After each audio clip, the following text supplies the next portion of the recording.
सर्पदंश आता अधिसूचित आजार. महाराष्ट्र सरकारचा हा मोठा निर्णय.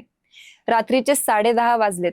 विदर्भातल्या एका गावात शेताला शेवटचं पाणी देऊन एक शेतकरी अंधारातून घराकडे परततो. पायाला काहीतरी टोचल्यासारखं वाटतं. 2 बारीक टिपके, फार काही वाटत नाही म्हणून तो चालत राहतो. 2 तासांनी डोळ्यांच्या पापण्या जड होतात. श्वास घ्यायला त्रास होतो.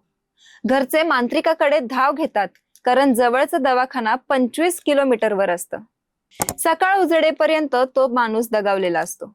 ही कहाणी कुठल्या एका गावाची नाही.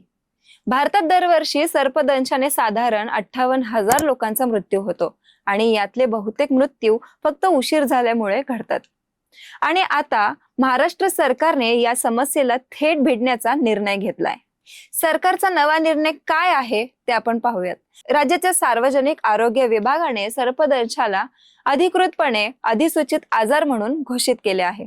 याचा सरळ अर्थ असा होतो की आता राज्यातल्या प्रत्येक सरकारी आणि खासगी रुग्णालयाला सर्पदंशाची प्रत्येक घटना आणि प्रत्येक मृत्यू नोंदवणं बंधनकारक असेल.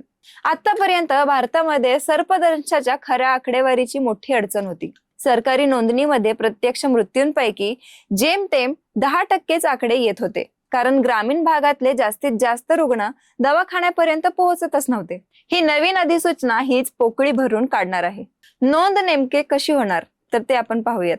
दंशाची तारीख, ठिकाण, वय, लिंग, लक्षण, दिलेले उपचार, दिलेले सर्पविष प्रतिबंध लसीच्या कुप्यांची संख्या, रुग्णाला दुसरीकडे पाठवलं असल्यास त्याचा तपशील आणि अंतिम परिणाम हे सगळं आरोग्य व्यवस्थापन प्रणालीत नोंदवले जाणार आहेत.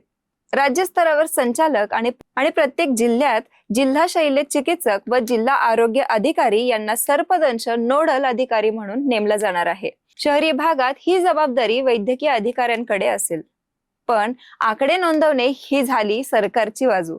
खरा फरक पडतो तो आपल्याला, सामान्य माणसाला. खरा फरक पडतो तो आपल्याला म्हणजे सामान्य माणसाला किती माहिती आहे यावर.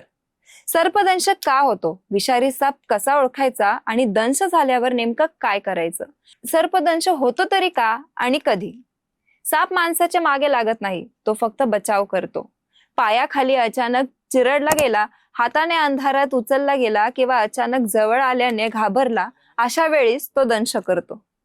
पावसाळ्यात हा धोका सर्वात जास्त असतो, कारण बीळ पाण्याने भरतात आणि साप उंचावर, कोरड्यावर आणि माणसाच्या वस्तीजवळ जागा शोधतात.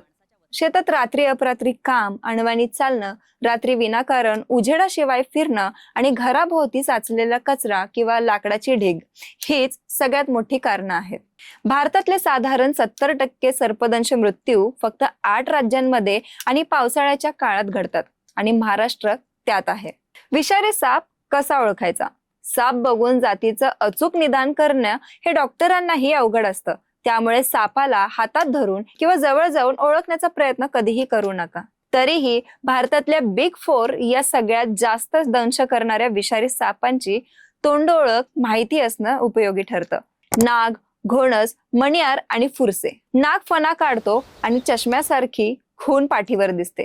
घोणस जाड तपकिरी अंगावर साखळीसारखी नक्षी घेऊन फिस करतो. मणियार रात्री सक्रिय असतो आणि अंगावर पांढऱ्या रेषा असतात आणि हा सगळ्यात कपटी, कारण दंश जवळपास वेदनारहित असतो. फुरसे आकाराने लहान असतो, पण चिडला की जोरात फिसकारून इशारा देतो. पण खरा नियम एकच, कुठलाही साप दिसला की अंतर ठेवा, त्याला त्रास देऊ नका आणि तो स्वतःहून निघून जाईल एवढी शांतता ठेवा. सर्पदंश झाल्यावर नेमकं काय करावं तर पहिली आणि सगळ्यात महत्वाची गोष्ट आहे, शांत राहा आणि रुग्णालाही शांत ठेवा. घाबरून पळापळ केली की हृदयाचे ठोके वाढतात आणि विष शरीरात अधिक वेगाने पसरतं. दंश झालेला अवयव शक्य तितकं स्थिर ठेवा, हलवू नका, चालू देऊ नका. शक्य असल्यास अवयव हृदयाच्या पातळीच्या खाली किंवा समांतर ठेवा. अंगठी, बांगडी, घड्याळ किंवा घट्ट कपडे दंशाच्या जागेजवळून लगेच काढून टाका, कारण सूज आल्यावर ते रक्तप्रवाह अडवू शकतात. दंशाची वेळ लक्षात ठेवा किंवा लिहून ठेवा. ही माहिती डॉक्टरांना उपचारात खूप मदत करते. आणि सगळ्यात महत्वाचं, रुग्णाला ताबडतोब जवळच्या सरकारी किंवा खासगी रुग्णालयात न्या, जिथे सर्पविष प्रतिबंध लस उपलब्ध आहे. मांत्रिक, गावठी उपाय किंवा वेळ काढणं हे सगळं टाळा. सर्पदंश झाल्यानंतर काय करू नये हे आपण पाहूयात. दंशाच्या जागेवरती चिरा मारू नका. यामुळे इन्फेक्शनचा धोका वाढतो आणि रक्तस्राव थांबवणं अवघड होतं. तोंडाने विष शोषून काढण्याचा प्रयत्न करू नका. हे विष रक्तात आधीच पसरलेलं असतं आणि हा प्रयत्न दंश देणाऱ्या व्यक्तीलाही धोक्यात टाकू शकतो. दोरी, पट्टा किंवा कापडाने घट्ट बांधून रक्तप्रवाह पूर्णपणे बंद करू नका. जुन्या पद्धतींनी शिकवलेली ही टर्निकेट पद्धत आता तज्ञ स्पष्टपणे नाकारतात, कारण त्यामुळे अवयवाचं गंभीर नुकसान होऊ शकतं. बर्फ लावणं, हळद, मिरची किंवा कुठलाही घरगुती लेप लावणं, दारू पाजणं यातलं काहीही विष कमी करत नाही. उलट मौल्यवान वेळ वाया जातोय.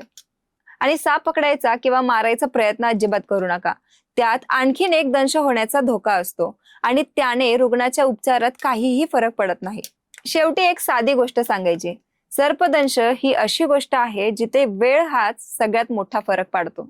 योग्य वेळी दवाखाना गाठला तर आजही सर्पविष प्रतिबंधक लस जीव वाचवते.